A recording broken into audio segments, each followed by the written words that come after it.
Pwede na kayong gumawa ng buko pie sa kawali oven natin. And now we come to the double.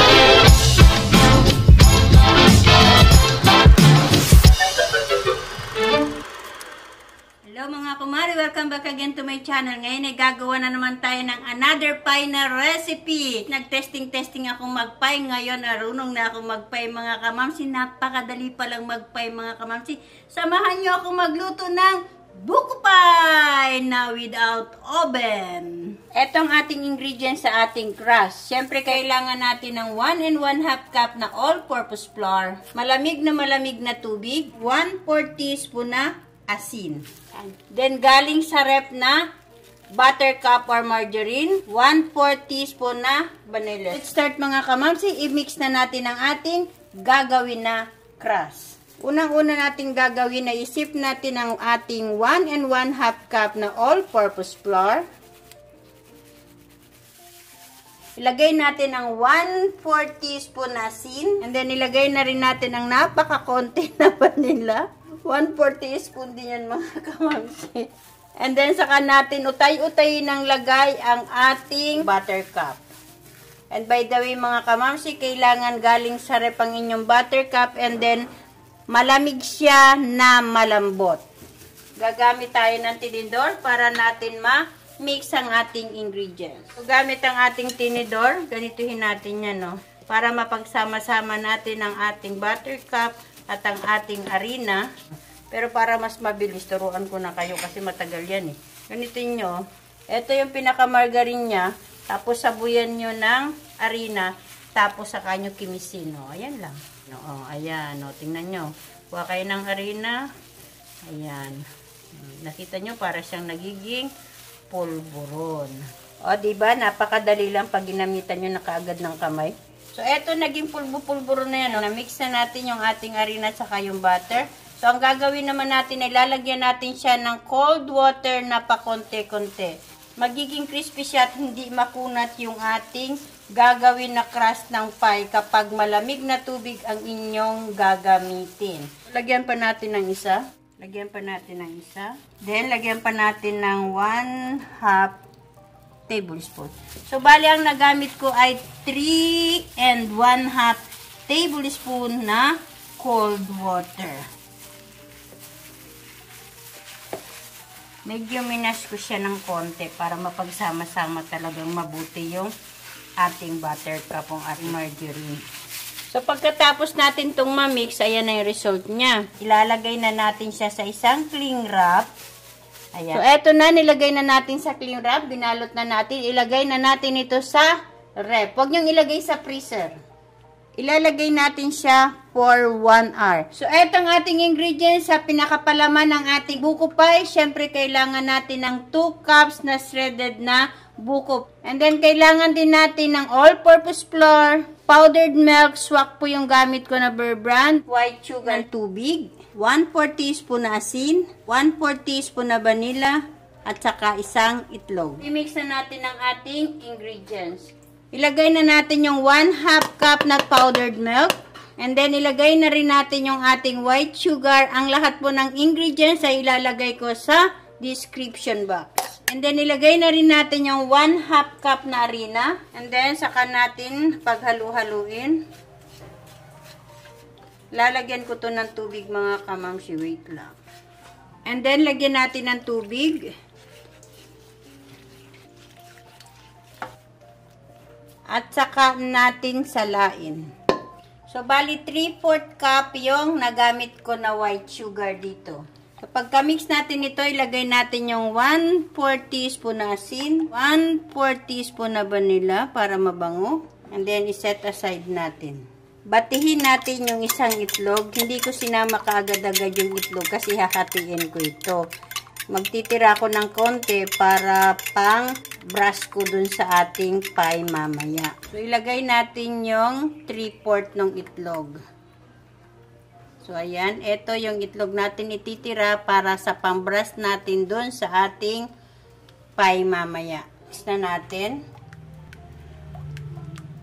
So, eto na mga kamamsi. Na-mix na natin ang ating pinaka-filling ng ating buko pie. Set aside na ito natin mga kamamsi habang hinihintay natin yung ating paggawa ng crust. 15 minutes bago mag 1 hour yung ating crust na ilagay natin sa ref. So, bubuksan na natin ang ating stove into low heat para mainit na kagad yung ating kawali. And by the way, wala itong tubig. Hinugasan ko kasi yan. Wala itong tubig. Then, lalagyan ko siya ng wire rack.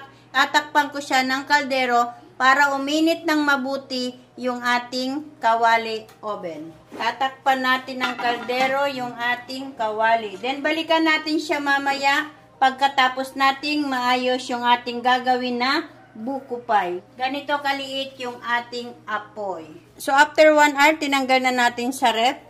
So, bubudburan natin to ng konting harina. Pagkabudbud natin ng konting harina, tanggalin na natin.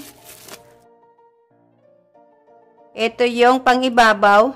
Ito yung para sa ilalim. Unahin natin ilaparin yung ating pang-ilalim. Lagyan natin ng harina yung ating rolling pin. And then, pagkalagay natin, ganyan na siya. Flattened na natin.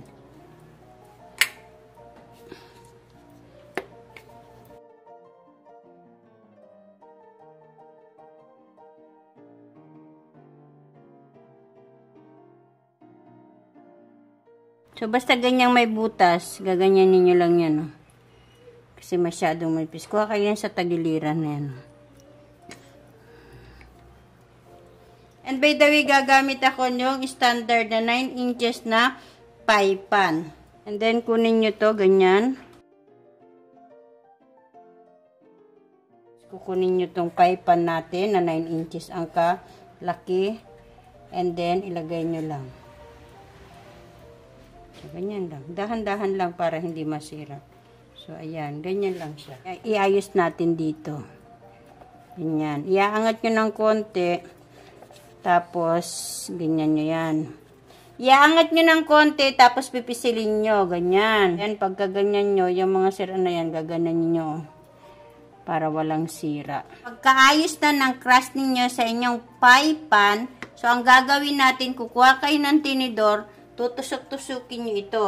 Ganyan. Tusukin nyo siya para pumasok yung init talaga dun sa loob at maluto yung ating buko pie ng maayos. Okay na, natusok-tusok na natin ng tinidor ang ating crust. Lalagyan na natin ito ng ating mixture. I-mix muna natin bago natin lagay. Ayan. And then, spread natin. Pagka-spread natin, lagay natin yung ating fresh na buko. Itong buko ko ay 2 buko. Sabihin nyo lang na yung buko na pwedeng pang salad. Hindi matigas, hindi rin malambot. Mas maganda kung kayo na lang ang magkakayod o mag-shredded ng inyong buko para hindi maisama yung mga ganito. Dapat wala yan, no? Hindi yan kasama. So, ayan. Ay, bumabalik pa. Charot. Bali, equivalent sa 2 cups yung ating buko. So, ilagay na natin ang ating mixture. So, ayusin natin. Set aside muna natin kasi gagawin ko yung pantakip natin na crust. Budburan natin ng konti ng harina. And then, i-flatten natin. So, ito na yung ating pantakip sa ating gagawin na buko pie. Manipis na manipis lang yung ating pantakip mga kamamsi. And then, saka natin takpan. Dahan-dahan lang.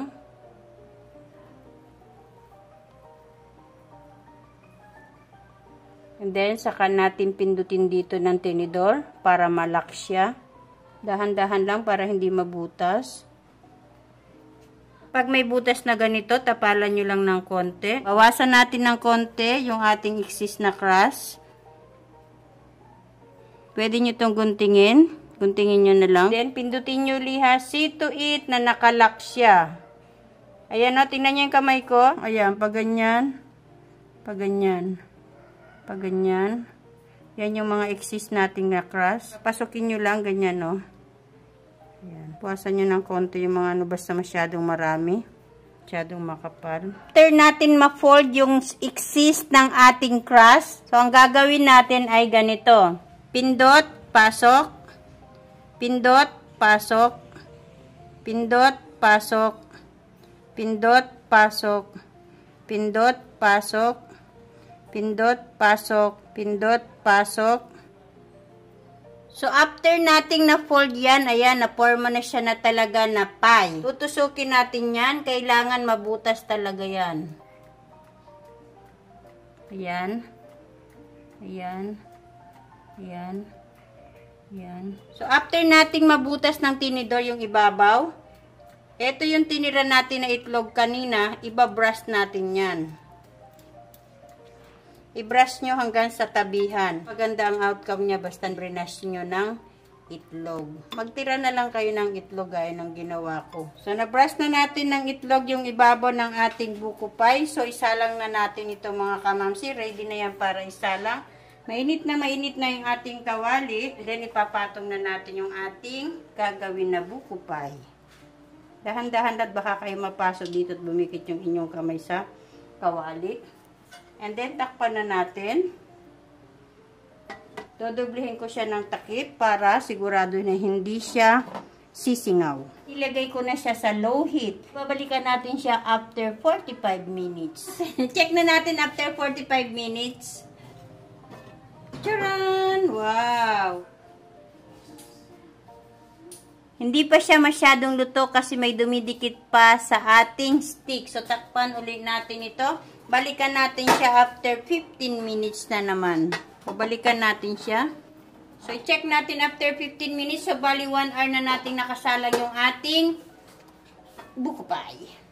Wow! I think it's cooked. Sa isang oras, naluto na yung ating buko pie. So, ang gagawin natin, the same procedure pa rin. Takpan natin.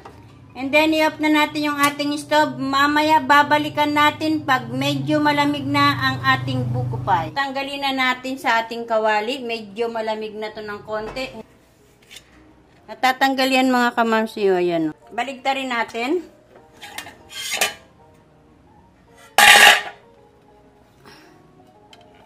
So, ayan yung pinaka-result niya.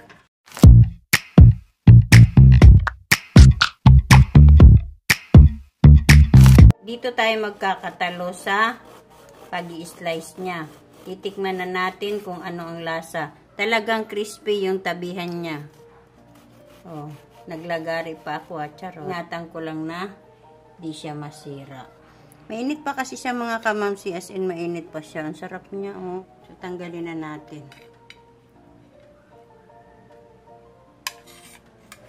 Tikman natin. Mainit, pero ang sarap niya para siyang makapuno. Yung tamis niya ba, ang sarap. Promise. Crispy yung crust niya. Tapos, hindi naman asing crispy din sa ilalim, pero sa ibabaw crispy siya. Napakasarap niya mga kamamsi. Alam niyo naman siguro wala akong oven, kaya eto na. I-try nyo mga kamamsi. Siguradong kayang-kaya ng bulsa nyo ito. Pwede na kayong gumawa ng buko pie sa kawali oven natin or sa improvise natin na oven, which is basta may kawali kayo, may kaldero kayo, pites na. See to it lang na hindi siya sumisingaw. Shout out sa aking mga subscribers. Monina and M's Vlog, Irinya Pilebol, Roselyn Mandat, Boklanosa. If you like this video, give me a thumbs up, subscribe to my channel, and tap the bell for more updates. Thank you po!